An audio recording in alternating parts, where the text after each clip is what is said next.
3VD are going to talk about ancient Egyptian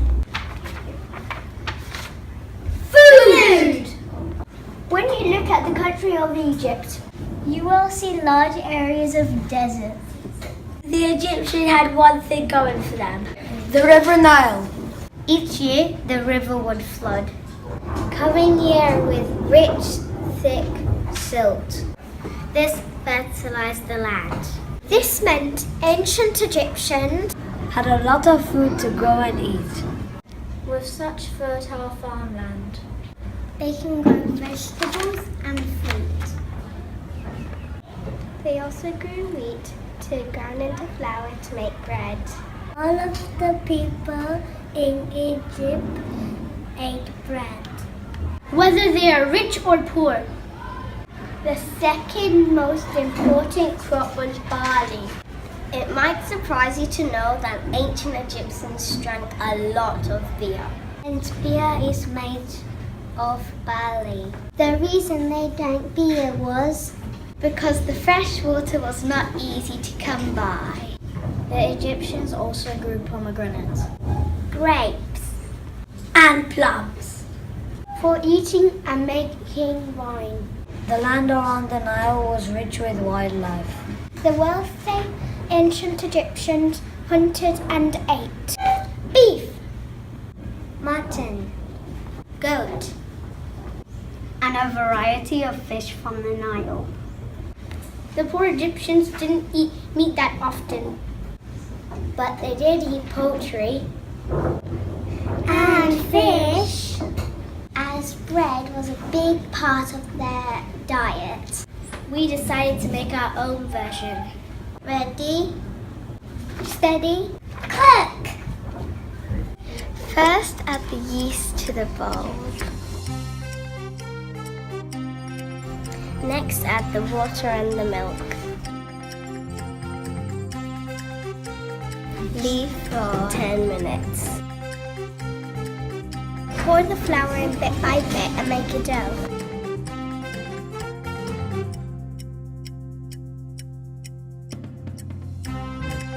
Add the olive oil. Knead until soft but not sticky. Leave for 30 minutes. Knead the dough again. Roll the dough into balls. Next, roll the dough into a sausage shape.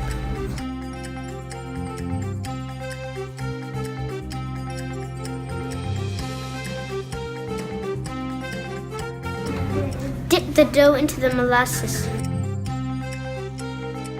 Next, dip the dough in the seeds. Put the dough on the baking tray. Put the tray in the oven for 20 minutes. Cook to golden brown.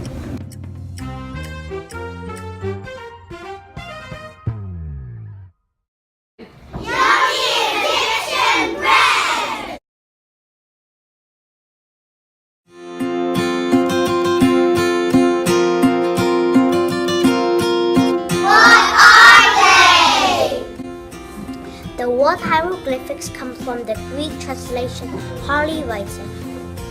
You can see examples of this writing on ancient Egyptian artifacts like wall carving, pottery, and papyrus paper. The hieroglyphics are the ancient writing language which uses symbols and We have found how to read hieroglyphics to understand how the ancient Egyptians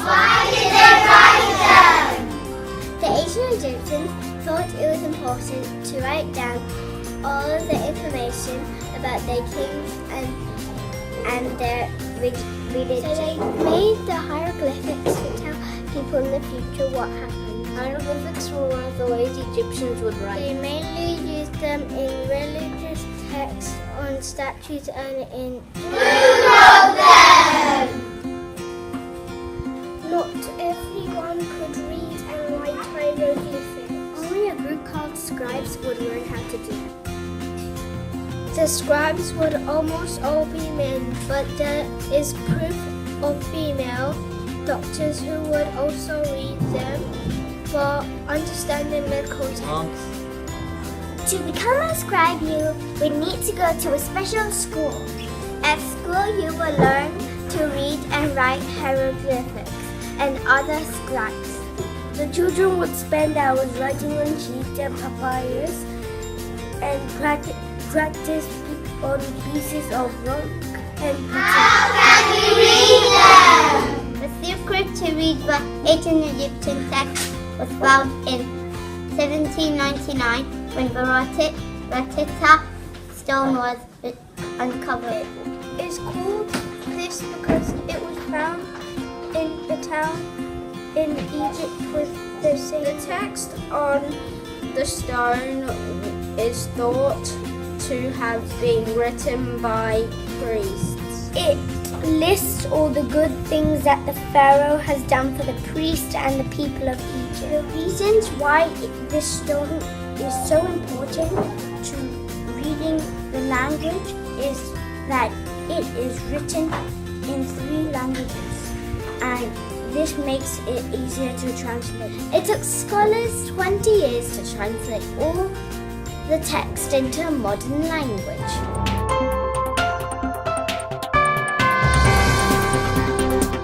For thousands of years, the temples and the pyramids have towered over the cities of Egypt. Ancient pyramids were gated ways to the afterlife and housed the resting bodies of the pharaohs. These vast structures were built 5,000 years and come in a variety of sizes. One of its most exciting quests to unlock the mysteries of the Great Pyramids. Ancient Egyptians believed that when they died, they would make a dangerous journey to the afterlife. All the things from their lives of their family will put those things with their body. The first Egyptians buried the pharaohs underground. Unfortunately, wild animals would dig up their bodies. Therefore, they decided to bury the pharaoh under mud brick towns called mastaba. Until the pharaoh Djoser died, he wanted to travel to his afterlife safely, so he asked his architect Imhotep to build him a great tomb. It was in the form of giant steps leading towards the sky. This was seen as a gigantic stairway by which the soul of the pharaoh could travel to the afterlife. The pyramids evolved into the great pyramids we see today.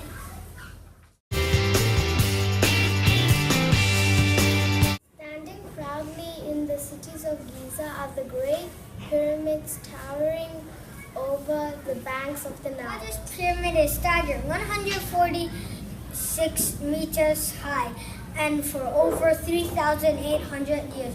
These were the world's tallest man-made structures. This colossal tomb was built for the famous pharaoh Khufu. It took 20 years to build. The glorious monument was carved out of 2.3 million blocks of limestone.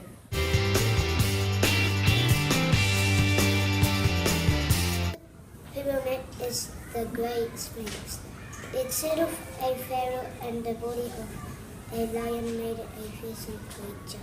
I wouldn't want to mess with it. The immense Sphinx drove us two terrifying, fleeting raiders. However, if they got inside, they have to negotiate maze-like corridors with passages, chambers, and tunnels. It was harder to get out than in. Any devious grave robbers stuck inside would die if they could not find their way out. Amazing structures have captured the imagination of people for thousands of years and is one of the great wonders of the world.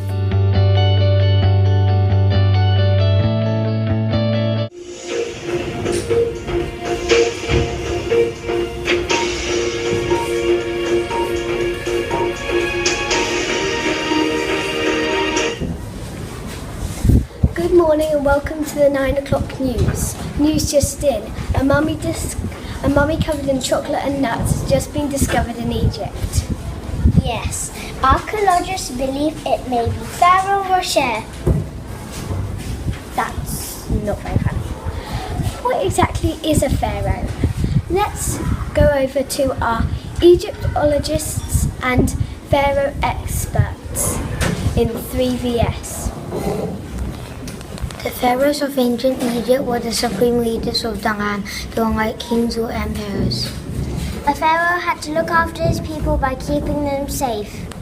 The ancient Egyptians actually did not refer to their kings as pharaohs. The word pharaoh actually comes from the Greek language. That's great. So who was the first pharaoh? The first pharaoh to rule Egypt was called Narmer, sometimes known as Menes. Menes united Upper and Lower Egypt. He also founded the first capital of Egypt where two lands met. It was called Memphis. Okay, great. Who were the most famous pharaohs? I've heard of Tutankhamun before. Can you tell us about him? Did you know that Tutankhamun was only 8 years old when he started ruling Egypt? And he is only reigned for 10 years. He is a well-known pharaoh because his tomb was found by Howard Carter and it was full of treasure in 1922. Unlike other pharaohs who were buried in pyramids, King Tut's tomb was in Valley of Kings. Amazing facts there. Can you tell us more about some of the other pharaohs of Egypt? Ramesses is another famous pharaoh. He was very busy man. He had over 100 children with 12 wives. He also built loads of temples and statues that are still standing today. Were there any female pharaohs? Cleopatra is a famous queen for being the last pharaoh of ancient Egypt. She was the last ruler of ancient Egypt.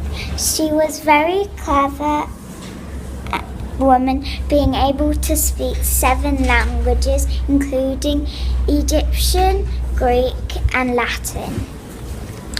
Cleopatra had a son called Caesarion with the famous leader Julius Caesar.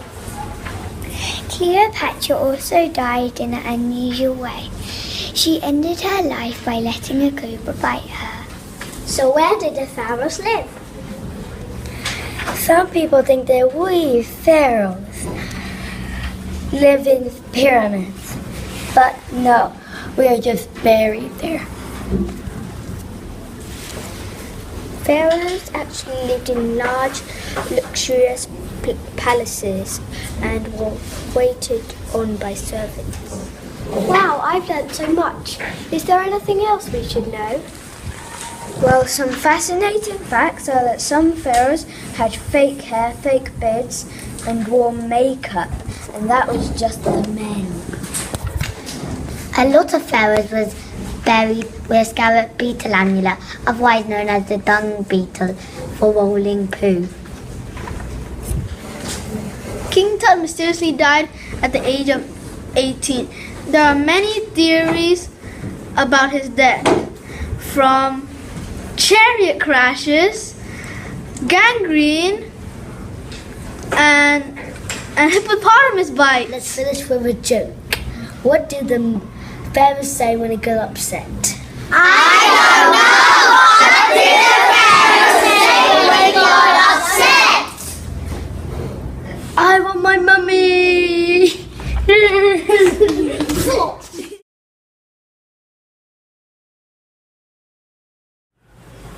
Welcome to our documentary about mummification. Ancient Egyptians believed you could go to the afterlife after you die. To have an afterlife, that person must have their body.